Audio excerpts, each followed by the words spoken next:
Здравствуйте, у меня гадание для Тельца на теперь уже август 2022 года, но прежде.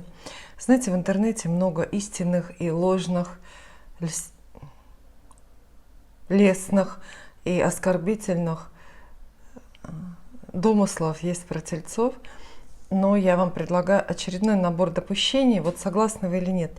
Телец, не каждый допускает свою личную жизнь, никого не ревнует, имеет очень сильный характер, часто грустит, никогда никого не обижает, очень любит веселиться с друзьями, а также хорошо, правильно влияет на своих друзей. Ну, я совсем согласна, и мне кажется, здесь только хорошее написано про Тельца, правда? Ну, у нас впереди август и 3 карты на работу в начале. Как вам удастся поработать? Раз, два, три. Удастся поработать. Все 3 карты невинные, хорошие. Даже видно вот по цветовой гамме, по картиночкам. В этой колоде Таро Кроули ничего случайного нет.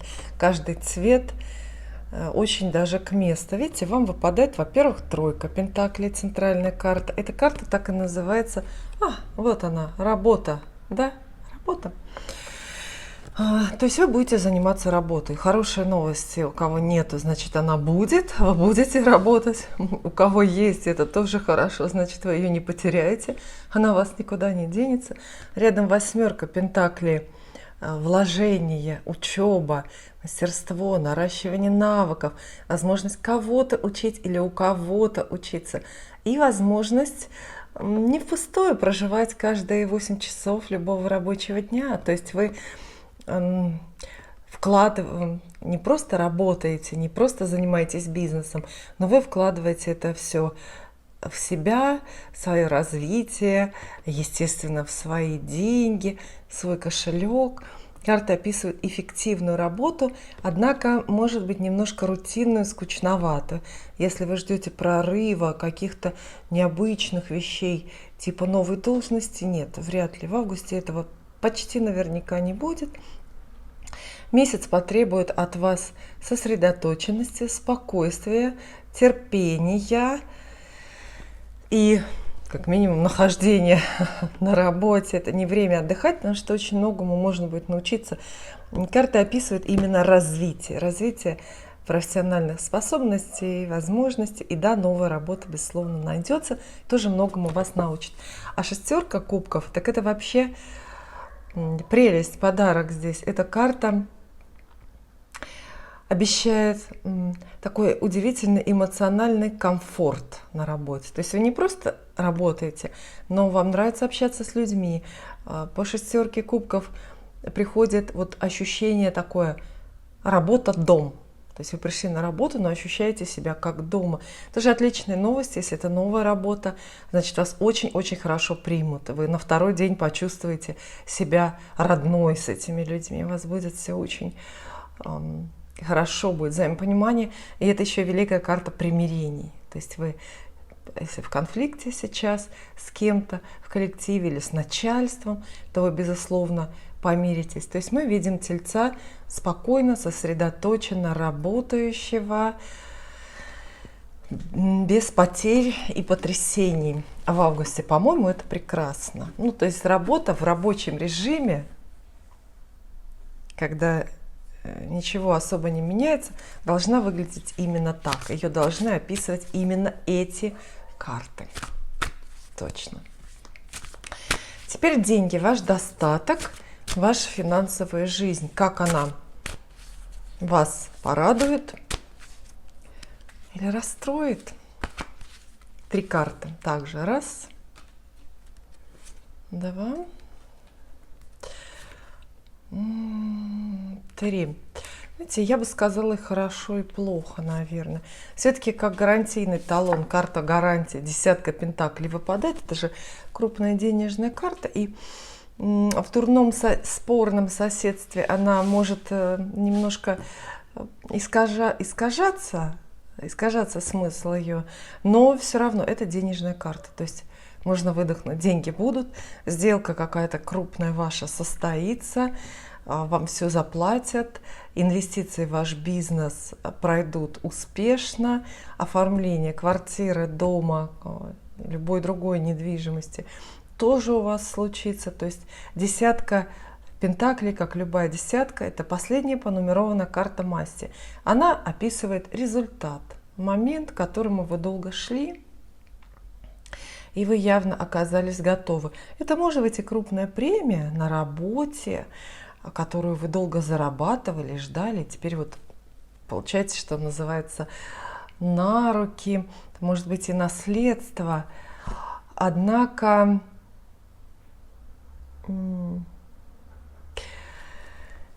что-то рядом с этими деньгами вам выпадает такое, знаете, спорное и безрадостное. Это тот случай, никогда деньги без счастья приходят, скорее всего, нет. Но во всей вот этой вот истории денежной, какой бы она для вас ни была, есть нечто кабальное, что-то, что нарушает ваши планы. Какой-то момент, когда вам приходится соглашаться с чужими требованиями, с чужими условиями. Например, вот неожиданно, видите, еще у нас здесь есть еще Паш Жезлов тут. То есть неожиданно на пути к деньгам, к вашим заработкам, премиям, прибылям или деньгам от сделки, неожиданно, вдруг, совершенно появляются препятствия, с которыми вы не согласны, но которые вам приходится принимать, чтобы все-таки дотянуться до этих денег. Вот, например, если у вас, ну, как в бизнесе вашем, предстоит какой-то крупный контракт, и вам должны заплатить, перевести деньги, там, ну, не знаю, по договору по поставке, то деньги будут и вам заплатят, однако будут в договоре и условия, которые вам не нравятся, на которые вы соглашаетесь под давлением обстоятельств. Восьмерка мечей, я должна вас предупредить, все-таки карта не очень хорошая, и она часто описывает прямо достаточно разрушительные, сложные ситуации, такие вот запутанные. Поэтому готовьтесь как к получению денег или к денежным хлопотам, каким-то вложениям, так и к препятствиям с ними связанным. И эти препятствия лучше обходить, избегать как-то от этой несвободы, избавляться. Это могут быть хорошие прибыли, это могут быть хорошие заработки в вашей работе, но такое чувство, что тут деньги приходят за то, что вы не хотели делать. Это, знаете, как неожиданный дополнительный источник дохода появляется у вас, но делаете вы это из-под палки, против желаний или против совести даже. Поэтому так, плохо и хорошо, все зависит, знаете, это не вопрос морали, это вопрос ситуации. Ну и теперь любовь. Как будут развиваться отношения, которые у вас уже есть в августе? Будет ли у вас новое знакомство? Ну, может быть, вас ждет какой-то оригинальный сценарий, которого мы пока не предполагаем. Раз, два и три. Мелкие карты Тельцу выпадают на любовь и не слишком такие вот радостные. Ну, первый я вытащила здесь пятерку жезлов. Пятерка жезлов традиционно в любых вопросах описывает конкурсные моменты, то есть конкуренцию. То есть с вашей любовной историей, старой или новой, будет тесно связана конкуренция. Судя по соседним картам, конкуренция нереальная, воображаемая. Видите, здесь же злодейки какой-то нет или какого-то злодея. Нет соперников и соперниц. Здесь речь идет о некой борьбе, которую скорее вы затеваете сами для того, чтобы перетянуть на себя внимание любимого человека. Или вообще, в принципе, завоевать внимание любимого человека и не отдать это самое внимание кому-то другому. Пятерка жезлов, борьба за любовь, борьба, споры. Причем иногда это могут быть споры в самой паре. Это вот тот момент, когда вы своему любимому человеку доказываете зачем-то, что вы лучше других, всех, кто может оказаться с ним рядом. Пятерка кубков здесь. Пятерка кубков все-таки карта разочарований. Вот буквально карта разочарований, краткосрочных, но все-таки острых. Если вы одиноки, то, возможно, вот так скоро совсем уж идеальное новое знакомство не случится. А если и случится, то также быстро разочарует, настолько быстро, что самого героя вы даже не успеете заметить. Потому что, видите, портретной карты-то фигурной у нас тут нет. То есть я ваше внимание даже не могу привлечь к какому-то определенному человеку. Конечно, если вы жаждете любви, у вас будет много, как всегда их бывает, эпизодов каких-то связанных и подходящих. Это и знакомства, и свидания, и обещания, и расставания.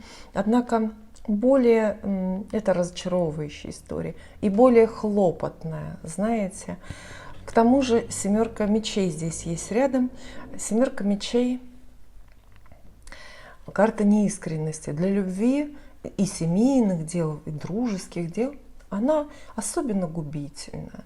Она говорит, что в отношениях пары, даже уже устоявшихся, могут быть недоговоренности, могут быть какие-то тайные моменты, интрига, знаете, такая вот ненужная тайна. В самом худшем проявлении карты предупреждают вас остерегаться нового знакомства с каким-то неискренним или нечестным человеком. Скорее всего, эту неискренность вы сразу заметите, но по привычке, привычно закроете глаза и продолжите отношения. Что-то новое, поскольку многие ищут нового знакомства, о новизне карты не говорят. Скорее они описывают сценарий уже длящихся отношений, которые, вот такие, немножко с преодолениями. Плохая новость в том, что здесь нет крупных, радостных, романтических карт. А хорошая новость в том, что все карты очень мелкие. То есть трудности любовные, с которыми вы столкнетесь в августе, окажутся мелкими, очень краткосрочными, быстро пройдут. Вы не успеете даже сильно попереживать и сильно порастраиваться. Далее семейные ваши дела. Дом, квартира, недвижимость, родственники. Все, что в вашей любимой квартире и рядом с ней, и в связи с ней происходит. Семья. Раз. Это хорошо. Два. Ой, и три. Так вот, ничего себе. Вот это компенсация. Вот здесь вот 3 крупные карты. Это уже идет компенсация за все, что не состоится в августе у вас в других областях. Крупные перемены дома или в доме связаны. Но колесница, карты, колесница рядом с шутом. Напрашивается дорога, да, или переезд. То есть тельцам грозят переезды, причем самые радостные, неожиданные, но такие победные, знаете, победительные. То есть это смена дома, смена места жительства. Расстояние ведь может быть большим. В самых благоприятных обстоятельствах. Наконец-то можно переехать, наконец-то можно куда-то вот собраться, может быть, квартиру вашу достроят, дом ваш достроят, и вы сможете переехать. Рядом королева Пентаклей, как воплощение хозяйственной женщины, богатой женщины, как женщина, женщина там, хранительница домашнего очага. Поэтому вот во всех этих переменах дома, в семье будете руководить вы. И, может быть, этот переезд счастливый как раз состоится на ваши деньги. И по вашему велению, по вашему хотению, конечно, такие карты могут описывать и перемены не географические, а перемены в составе семьи, например. Состав семьи. Королева Пентаклей – это карта жены в колоде Таро. То есть, соответственно, перемены в сторону семьи, в сторону быта, в сторону брака. Я здесь вижу женщину, просто выходящую замуж. Вот так вот. Любовная история, видите, мы прежде увидели, за счет чувств в ее эмоциональной части как будто бы не продвигается. Все остается как есть. А по факту, объективно, видите, речь идет о дороге в новый дом и каком-то приличном, таком качественном составе семьи. Дорога – это может быть ваша, это может быть чужая дорога, но какая-то крупная. Знаете, это напрашивается дорога, которая прежде вот все никак не могла состояться. Такой долгожданный приезд, например, родственников к вам или переезд даже. А вы тогда выступаете организатором или генеральным спонсором этой акции. В любом случае, победительной, радостной картой на все, что связано с семьей, домом и вашими родственниками, делайте ставку, занимайтесь этими делами, потому что явно Вселенная готова вам именно в этом помогать. Пакуйте вещи, пакуйте чемоданы, возможности самые замечательные открываются, чтобы вот именно найти какое-то другое место себе для жизни. Еще я вам сегодня предлагаю такой вот небольшой ребус, но когда-то надо начинать. Давайте экспериментировать на тельцах. У меня есть вот такие вот карты Венский сецессион. Я не знаю, никто не знает, как на них гадать. Значение этих карт гадательные либо утрачены, либо их отродясь не было. Ограниченный выпуск.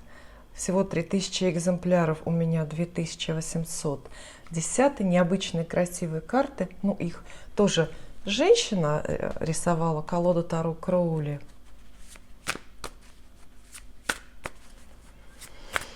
И эти карты тоже рисовала женщина. Как вы догадались, я не могу вспомнить имена обеих. И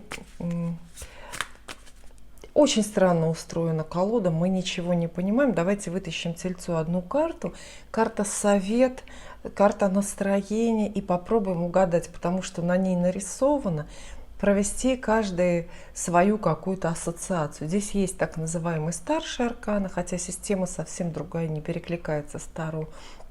А здесь есть так называемые младшие арканы. Ну вот, если хотите, для вас перевернулась злодейка, пиковая дама. Это пиковая дама, да?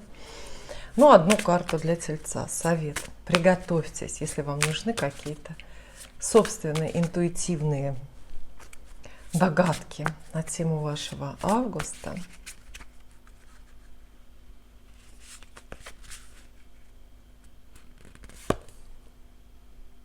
Угу.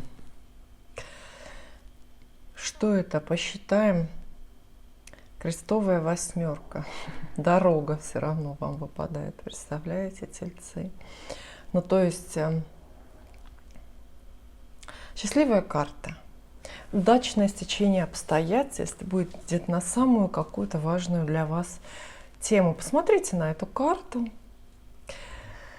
О чем она вам говорит? Здесь картинки, конечно, никакой нет, ассоциации особо вы не проведете. Ну, традиционное значение трефовой восьмерки, да, это дорога, причем дорога веселая, та самая тройка с бубенцами, которая свадьбы возит, почему бы и нет.